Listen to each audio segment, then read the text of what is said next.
Hi everybody, Phil Stewart, v8burble hybrid me here, doing something which is a bit different. I've not really been at this end of the interview, but I'm going to be interviewing JohnMeyer, who's an absolute legend of sim golf, and you'll seen John because he's my two-man scramble partner and three-man scramble partner, and we've played for many, many years on the tour, various tours actually.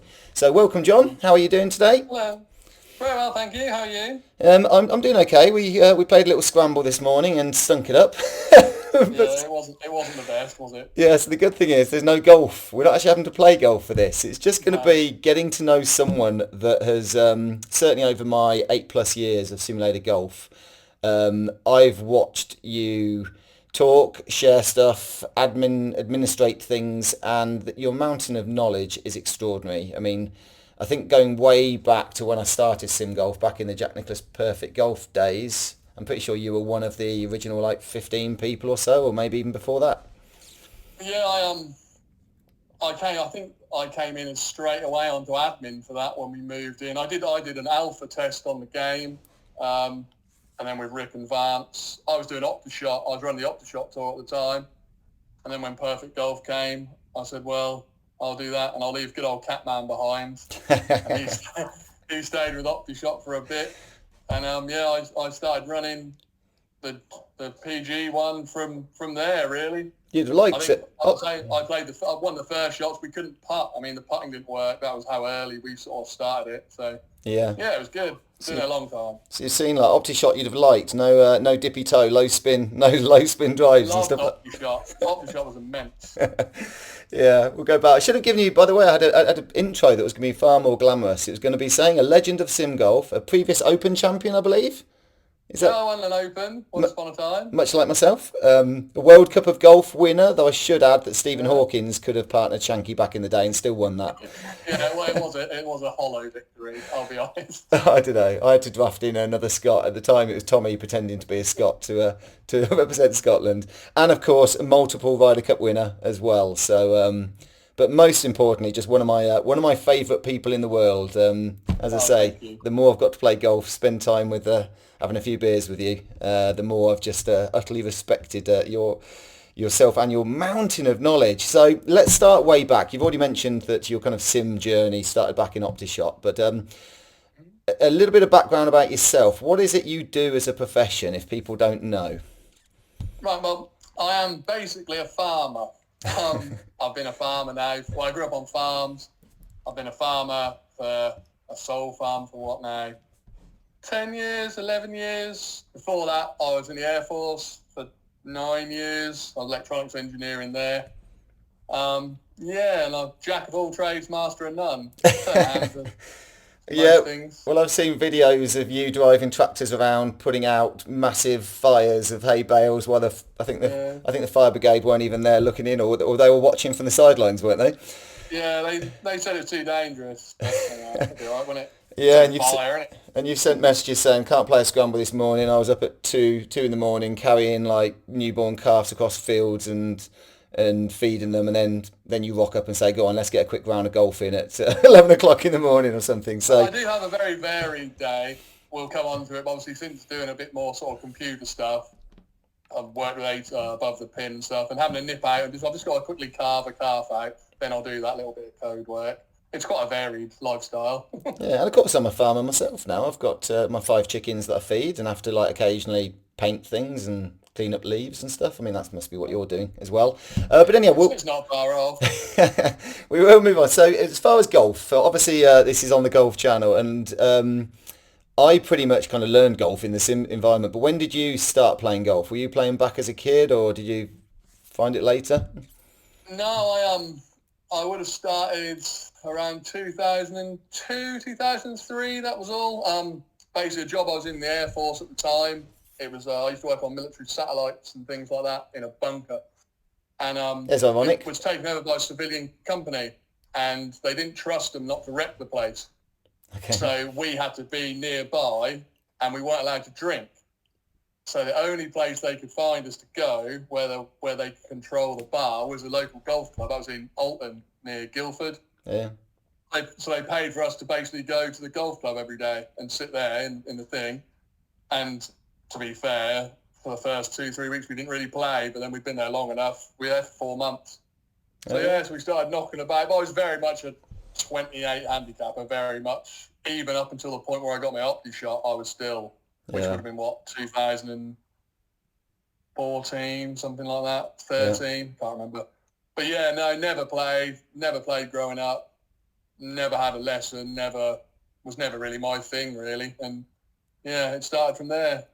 And based on the last year or two, it still isn't your thing from what you said. But no, it's a very love-hate relationship I have. I love it when it goes well. It frustrates me a touch. Yeah, I don't know if you caught the pun of having spent time back in a bunker way back then, and obviously still spending time in bunkers based on the scramble we were playing earlier.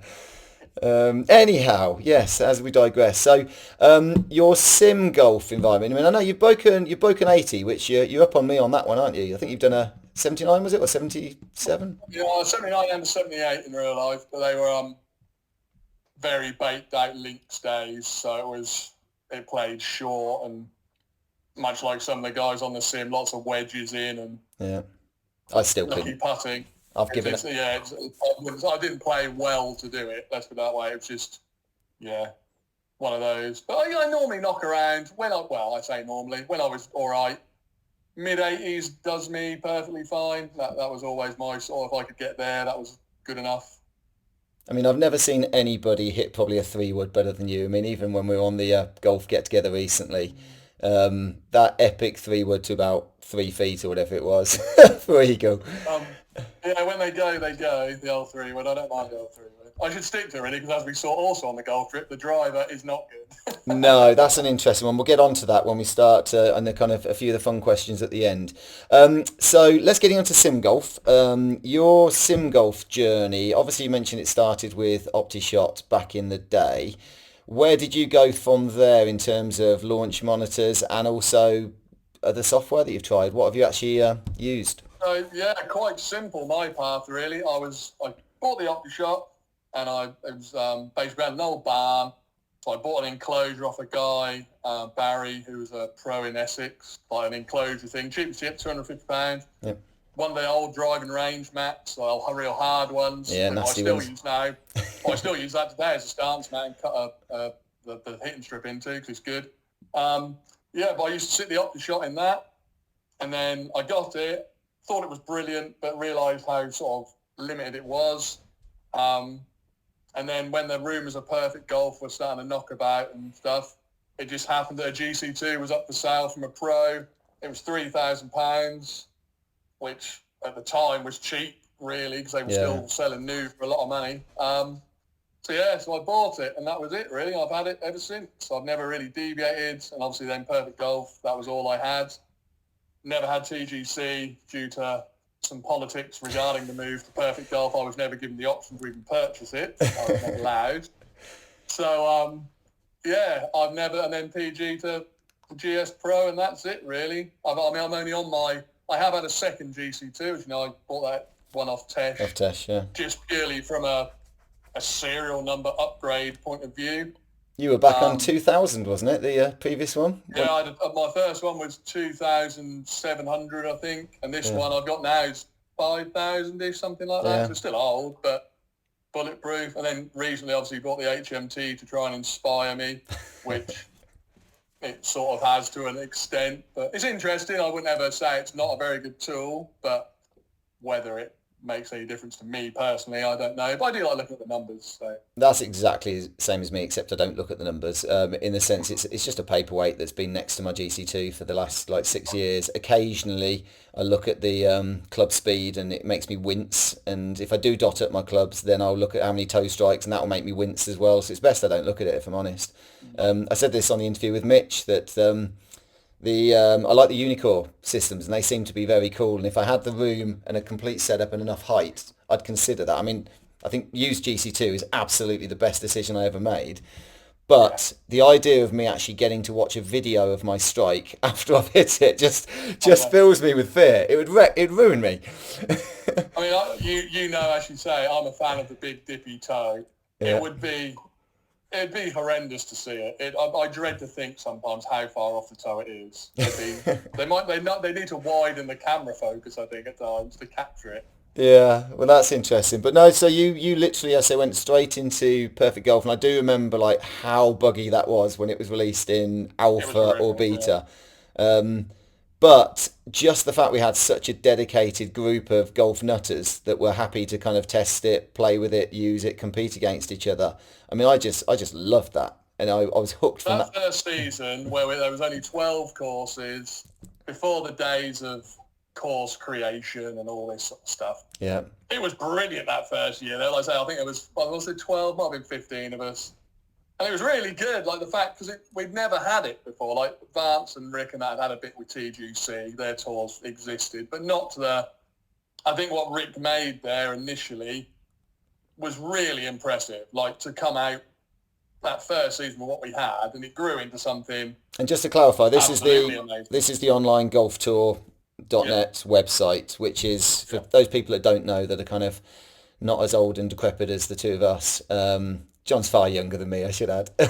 This was basically a predecessor to simulatorgolftour.com, and I mean, it had all of the stats, didn't it, nailed down. You could search for every bit of stat, every, again, world rankings, all of the kind of season competitions. It was impressive, really impressive. It was impressive. It was a lot of work, and I did a lot with Rick on that, and we did all sorts of different things. And I mean, Cook's very much there, exactly the same as Rick is. I think there is a huge amount of work goes into those. The volume of data, Yeah. and to process it. We're lucky that obviously GS Pro develops a lot more forthcoming with Cook, I expect, than Andrew was necessarily with us. Yeah. Because I mean that game was It was a game. it was a PC golf game that we effectively hijacked to get simulator use out of, and Andrew was very good with trying to satisfy that, but it wasn't ever designed to be that by any stretch. So Yeah. I think definitely things are very different now, but ultimately better than they were there. And obviously, when we say these things weren't designed to be, that's just our opinion. Obviously, we're not part of the development team for that. I think I can say with relative confidence with Perfect Golf, there was never, when he started, an intention for that to be that. It was very much, wow, look what we can do. Simulators weren't really a thing for the home user when that was being conceptualized. It didn't exist. Everything was like its own ecosystem, and they really were the first to try and even do that, to try and make it platform and launch monitor agnostic and things like that. That was massive. There wasn't, it didn't exist really. Yeah. So there's a lot of credit to be had there for them, I must admit. Yeah. Well, that was, I said, back in the day. What was your highest world ranking position? Do you remember it? I don't know. I got top. Well, I suppose back when it was sort of, there was only 15 of us. I got top 10, I'd imagine. Oh no, I was thinking you were a third. I got to third in the world back in the day when there were only 15 of us. I think you'd have been third. I'm pretty sure you got a third. No one could ever get to one because Shanky played. I do recall that. Second at Fez. I think he lost one. He lost one season to either Anon Gregg or to Willie, and I noticed Anon Gregg on the leaderboard on my update this last week. I said Anon Gregg. I remember him back in the day. I think. Wow. Yes. Yeah, he was very good. Like I say, Willie was very good. Yeah. I mean, like it is today. Even back then, there was limited. There was always the ones you weren't going to beat, really. No, indeed. I was going to ask what's your current handicap, but you kind of outdoors. Yeah, outdoors is gone, really. When I was good, which isn't that long ago, really, obviously. And you will be. I think I got down to about 12-ish. Yeah. But nowadays, if I went round in 20 over, I'd be more than delighted. But I don't think I could do that now, really, if I scored it properly. Yeah. Any particular memories that jump out during your, you've had even longer than me. I've had about 8 years. And there's funny things that I think of, such as Jace putting the ball backwards in the Ryder Cup away from the hole. That amused me. Watching some of the Aussie scrambles absolutely cracked me up. The Ryder Cup stuff. I mean, anything that jumps out to you, amusing stuff? The main stuff is the Ryder Cup stuff. I mean, it was immense. Like, they were so good, and we need to do it again. that when Alex went and got his little, I don't know if you remember what it was. It's like a globe, trophy. ornamental globe, wasn't it? A globe, that was it, and put it in front of the screen and then hit his shot and all that. And it was like, what are you doing, you crazy man? He hadn't even won the game. There was loads of people. That was amazing. It was. So funny. Yeah. We had various ones, like we said earlier, about Shanky when he landed in the pin that ricocheted 1,000 yards away. That was funny. I think there was another Ryder Cup he won. I think it was swing left. Yeah. Where it was like 1,000-yard drive. That was funny. Yeah, yeah. There's been loads of good crack. Like that night you and Craig were absolutely blattered and ended up playing like 1,000,000 rounds. Oh, that was funny. And lost them all. It's all been a laugh. Like the whole thing's been a laugh. I think that's where, when I get annoyed with it, I forget that side of it. It should be a laugh, and it is. Yeah. The grind of a tour sometimes takes over, and it shouldn't. Yeah. It's meant to be fun, and it is fun if you treat it as such. And I forget that myself, really. Well, I've spoken to you about being a slave to sim golf sometimes, and I've had, as you know, I've had mega ups and downs, and I'm in a filthy mood at times and full rage. Other times I'm giggling, having a right laugh about it. But yeah. Anytime I feel I must get this round in, I'm under pressure, I've got to get it done, even though I'm not feeling I want to.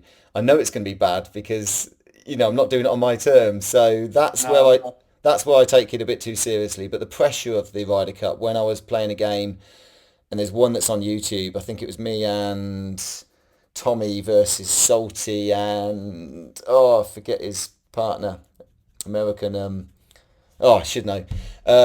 And it was an 18th. I had to hit a wedge and then get the putt just to halve the match. It was the first time that Salty dropped a point and we got half in the end playing with Tommy. And it was like the most pressure I've ever had on a wedge and a putt. And you felt $1 million having delivered. And, those kind of moments, for me were great. But anyhow. So moving on to the next bit, which is something obviously you play on the tour and you have done, and obviously been playing a bit less over the last couple of years, but thankfully managed to get you out of retirement on the scrambles, which we're enjoying. Course design is something that, going way back, you designed a couple of the courses that I'd played back in the PG days. What got you into the idea of designing the courses? Initially, it was more when the Perfect Golf version came out. It was more, I was interested in the technical aspect of it, really. I can't remember what I did first. I think like most people, I wanted to make my local one, which I did have. It was like Heacham, which I played a bit. So I made them, and then you did Shankies as well, didn't you? Whatever that was, Hintlesham, was it? I did a little bit for Shanky. I did a lot working with various sort of people who were making a lot at the time, and then just the clamour it came through OGT, really, the clamour to have tour courses so we could make the tour better. Yeah. Because no one was making as many as we needed, I said, well, I'll make one. I made Deer Run. Yeah. And, that's been iterated through so many times. It's now in GS Pro on its, 5th version. And Scottsdale you did, didn't you? That was my main one, really. Did you do Scottsdale? Sorry? Didn't you do Scottsdale? Sorry to interrupt. Yeah, I did that. That was when we started over here, really. There was from a technical standpoint, GS Pro changed the Unity versions, and so we had to work out how to get Unity 2018 to work. It was completely different in so many ways, technical ways. And so that was the test course, really. That was the one that the actual project is a mess. It's a bomb site because there's so many experiments and things in it. Yeah. But that was the first one I'd made through completely in a new engine and learned loads about instancing and all these sort of technical things I'd never even heard of. Yeah. And that was where it sort of started, really. And here we are 2 and a bit years later, roughly 2 years later. It was around November 20, so 2 years later. Yeah. And now we can make them quite well now. They can, and I was, I don't know what order I'm going to put this interview, whether it's going to be tied to another video I'm doing, but I was sent a gift yesterday by Stingray, which is the latest beta of Whispering Pines. And as you know, when I messaged you, and I did my version 2 preview video, I mentioned, I loaded up Whispering Pines, and a few people were like, how did you get that?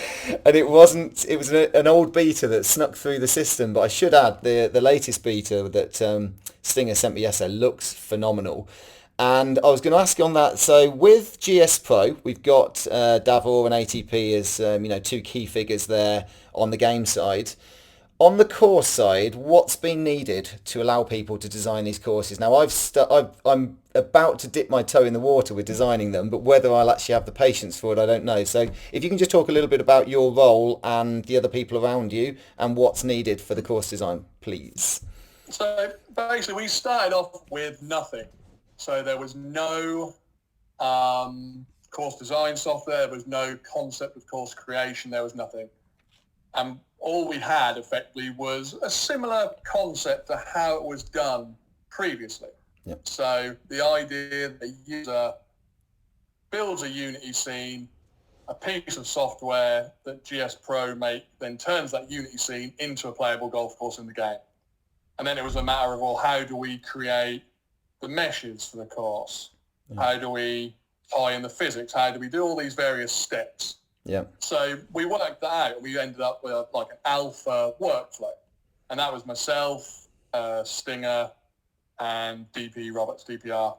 Yeah. DPR is incredibly talented when it comes to sort of meshes and shaders and all this. He was like the 3DG man for Perfect Golf, innovative, things like that. Stinger's very technical. He's very sort of... he did a lot of the documentation and how it all fits together. Yeah. And mine was, right, what can I package to give to somebody who's never touched it? Yeah. How do you make a course? So it's about tools and trying to make it as much one button clicky as possible. Yeah. What you're essentially making is nearly a complete game. You're making a complete Unity scene. Yeah. And then, so it was complicated. So that was where we did, and that took us months. But then we finally got to us as a group, as under DPR's banner of OPCD, our base project and the Blender stuff. And I made a video series. I recorded it in a day. It was 8 hours long, and I recorded it in a day, building the course. And that became the None to Done series, which has since been redone, thankfully. That was there. And then we released it out to the masses in like the July, and away we went. And it's now up to version 4, I understand. Version 4 is coming. That's not in public. Version 1 was very much ours. Version 2 was out for a little while. Then version 3, 3.2, and now we're on 4. And 4 is the next big step.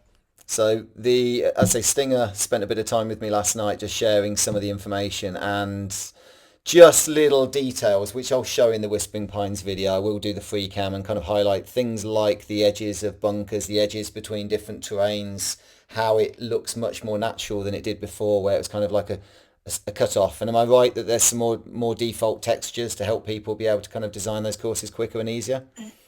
Yeah, so texturing of meshes and things is awkward. There's, again, what we've already got is phenomenally good. It's about I've always said, with everything we've made, we've given people paintbrushes, but we can't sort of make them paint it well, if you know what I mean. You can't teach someone that. There's very talented designers like Tech, to be fair to him, from a very early on was pushing what could be done with the tools we gave. Others have come along. There's loads now. I won't name it all because it's not right. But it's V3 as it is.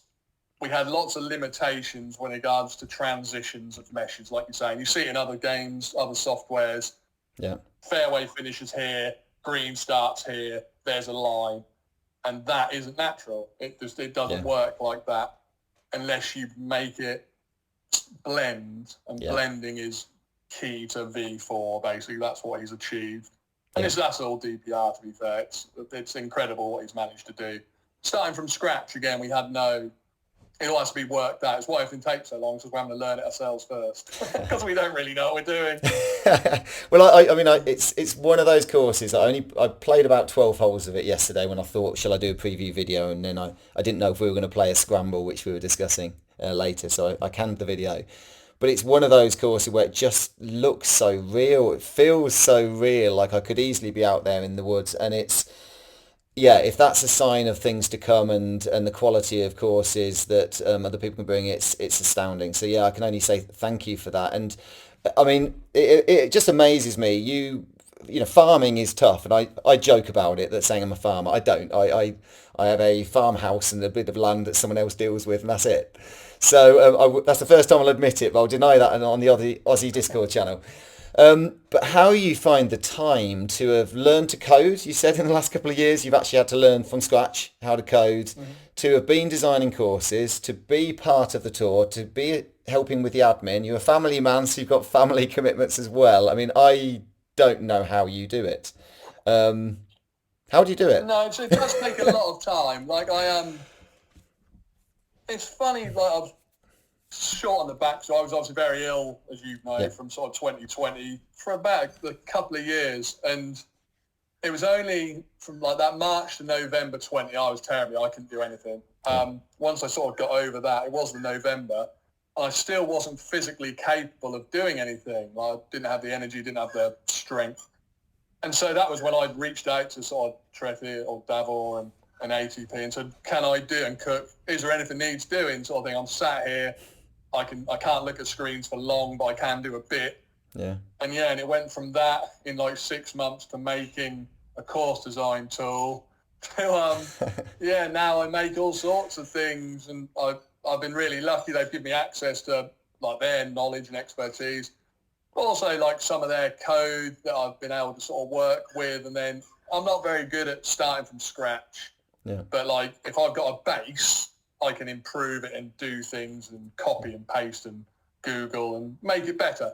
So because they gave me that opportunity, I've learned, I've made all sorts of things now. And but it is a lot of time. Like I would guess I put on top of my normal work 20 to 30 hours a week on top, I would guess. Wow. I would guess. I start normally like in the daytime, because I've been quiet, I've been doing sort of 3 or 4 hours in the day, and then I normally start about 9 o'clock at night and go through till up to 11, 12 every day. Wow. Well, I can only really say thank you for the time you put in and what you do, because there's so many things you do, whether it's linked with the tour and the admin. When I've had to reach out to you and say, John, we're stuck, can you help? And you're nearly always at the end of the phone able to just say, yeah, I'll just jump in, and if I can, I'll do it. And obviously the things like the coding you know, when I was talking to you a couple of years back, you know, you were in a really bad place health wise, and I haven't asked in the last couple of weeks, but it sounds the fact that we're able to play scrambles together, that's brilliant. So which would you choose? Where is your calm of the three? Farming, course design, and coding. Let's put them together. And golf. Which is your kind of calming one? Which is the one that you're most at ease when you're doing? I could sit there with a, because to say coding is actually, it's generic. It's not. I can do it, but it's the problem solved nature of it. So we had a thing, because it's like for version 4 we have to change. There's a tool that Davor made that I improved ages ago, which is you click a button, it makes all your meshes all look nice and sets all the physics. Obviously all the meshes and stuff are different now, so I had to make a new one. Yeah. Making that, I sat there for a day and a bit, really, pretty much 14 hours probably. Yeah. And I don't think I ate. I don't think I did anything. I loved it. I really enjoyed it. I was engrossed in it. Yeah. So that would be, I love that. I like the farming side of things. Farming annoys me. The industry annoys me. Yeah. The animals annoy me. But the lifestyle's wonderful. Yeah. So I don't know if I could, I don't know, but how I've got it now is perfect. Like I get to do both. Golf annoys me, but then it's what I enjoy. It annoys me. A lot of things annoy me, but not really. I'm not really one to get overly annoyed. I just like, there's frustrations and everything. So if you do lots of different things, it all balances out. I think that's what I would say is my thing. Yeah, I mean, you haven't gone full burble like I can, and you've been on the other end of Discord, hearing me completely losing it. Crackers. There's been some real good ones. Yeah, good ones. And most of them haven't been published. I should add, most have just been me playing with you and maybe Shanky back in the day, and you guys listening and go, oh dear, what's going on? It was the pictures of like the holes in the drywall. On this move, when you thought you're going to hack your way out the side of the barn, things like that. It is joyous because it's pure emotion. I like it. It's good. Yeah, well, yeah. Sometimes I regret it. Sometimes it's like I'm willing to go with it, but 99% of the time, it's not voluntary. It's just what happens. Anyhow, where are you got to go in to collect your kids in about 10 minutes? So we'll get through the final kind of burst. Is that right? You're out the door in about 10? Yeah, I think 15 minutes is fine. Okay, so we've just got a few kind of quicker questions, I think. So, without naming any names, of course, as an admin, I would expect that you've seen some kind of interesting cheating in the past on tours. Is there anything that stands out to you that was like an absolute cracker, or nothing? I mean, Yeah, the best one was, and I can't remember who it was. Was they were complaining about putting. And then they said, I'm going to video it for you, and then showed their Hot Wheels car track that ran up to their screen. And they said, look, even when I putt down this, it isn't straight. And I was like, well, surely you're not playing with it, are you? He said, yeah, what's the matter with that? I was like, well, I'd say there's a problem there. yeah. Obviously, we had some bad ones in the day with the ghost shots and reconnecting launch monitors. That was quite extreme. I didn't think people would do that, but they did. All sorts. I think basically anything, we always underestimated how much it meant to people, and it's quite naive that because it's competition, and it's why if money's involved, my lord, because people find a way, and they always did find a way, and Rick spent a long time anti-cheating things, and they still got found around it. So, yeah, the old tee up in the fairway job and things like that was one of them. Yeah. But, yeah. I think everything. I'd say I've seen most things, and we caught most of them.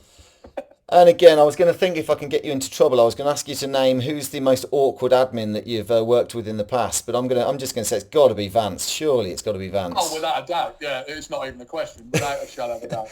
Yeah, good. To be fair, he is very much more so than me. He is a genuine godfather of the sim. He's been about a lot longer than me.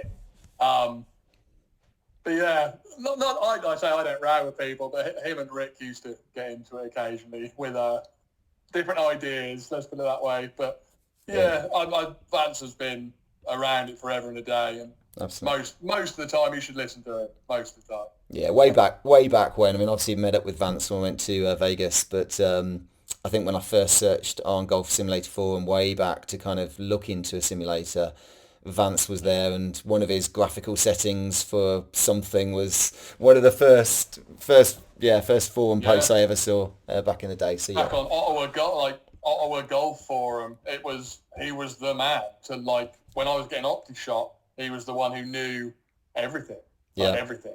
So him and Hogan Woods, as it were, and then there's a couple of other guys who I don't see about anymore. They must have gone out of it, but I think there's a lad called Braykov. He was doing OptiShot still and went on to that sort of Whizzle thing, whatever it's called. Yeah. But yeah, those guys have been about, like I said, I've been about a long time, but they were like well into it when I started, really. So they there's plenty of people about who know what they're talking about, for sure. And it's not even, you see that a lot in Discord chats and stuff where we say, oh, we've done it all before.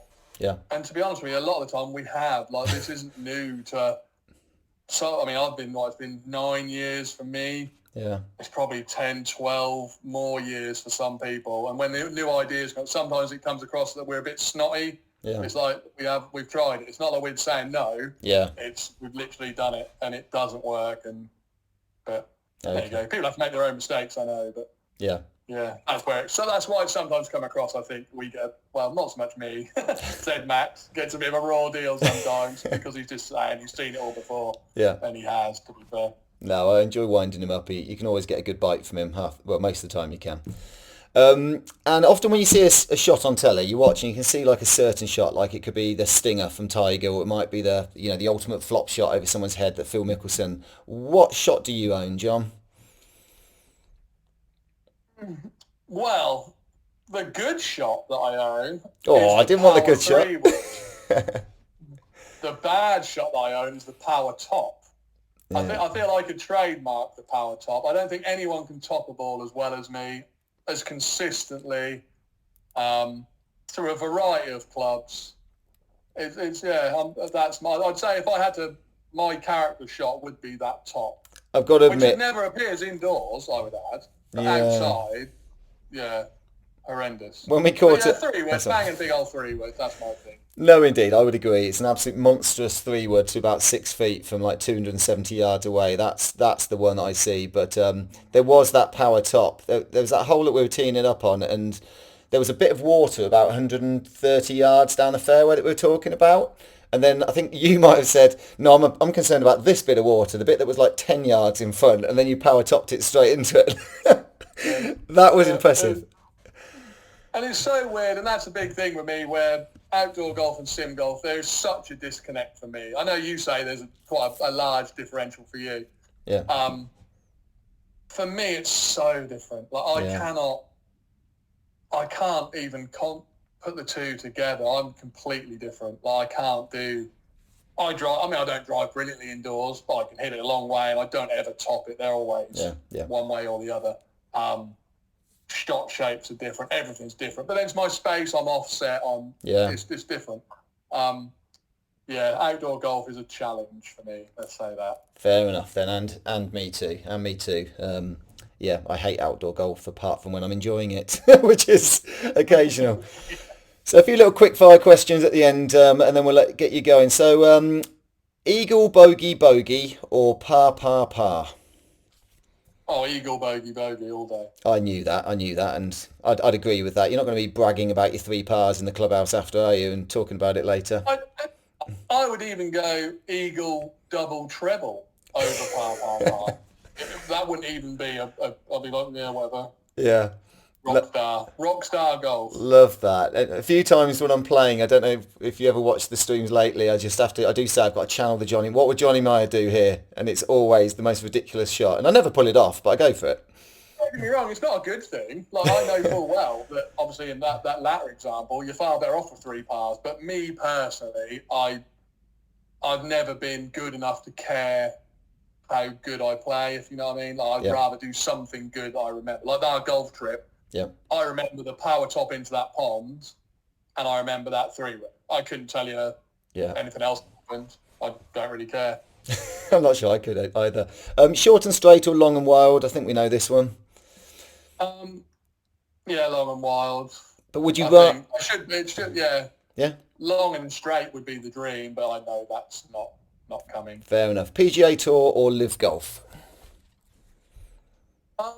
PGA Tour for me. I'm not to get into too much, but I feel the Live Golf is just a bit whatever. Okay, Be cool. There's a slow group in front, really slow group. Do you A, hit up on them and get them scared so that they let you through?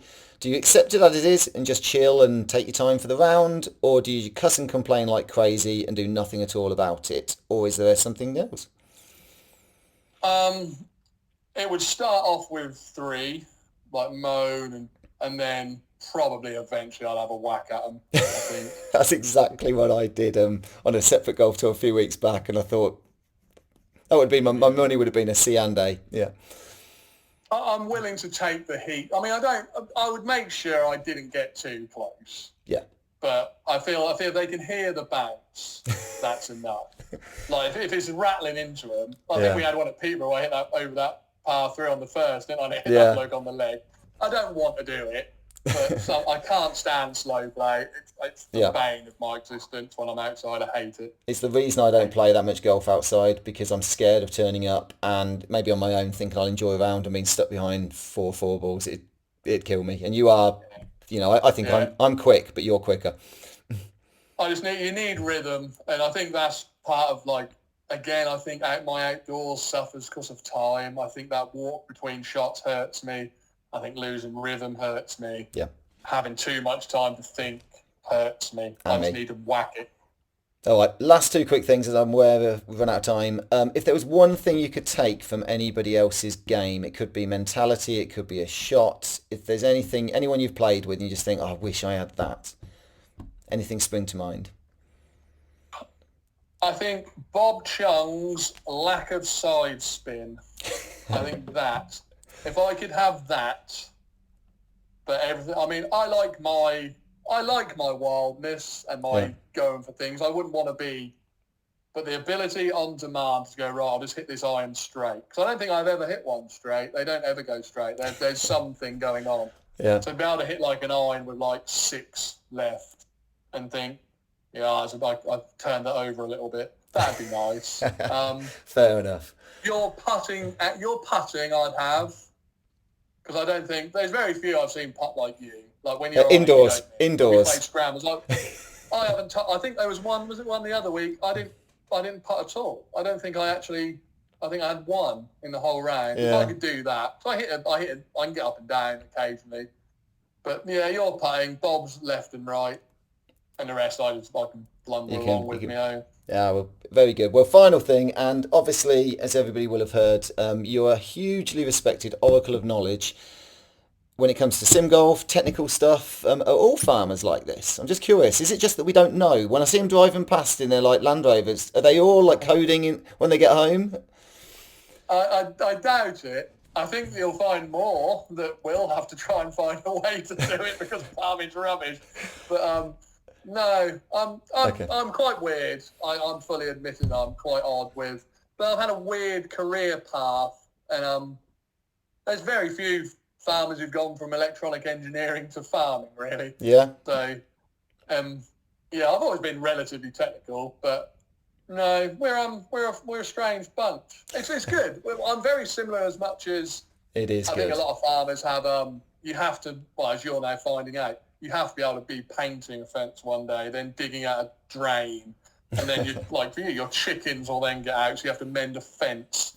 To then the wiring will need fixing on the electric fence, and so from that, it's just an extension of that. Really, it's typing on a computer. Exactly, and then code an audio mixer to get rid of the background music on courses. But we'll get on to that anyhow. Thanks, John. Been an absolute pleasure. I'm wary that we've overrun the time. You need to get out the door. You're all good. And thank you for what you do for the tour and for all the course designers and the people like myself that play the games. And can't wait to catch up with you and have a few beers or a cheeky bottle or two of wine again sometime soon. You're very welcome. Thank you. Cheers, mate. Take care of yourself. See you later. Bye. Bye.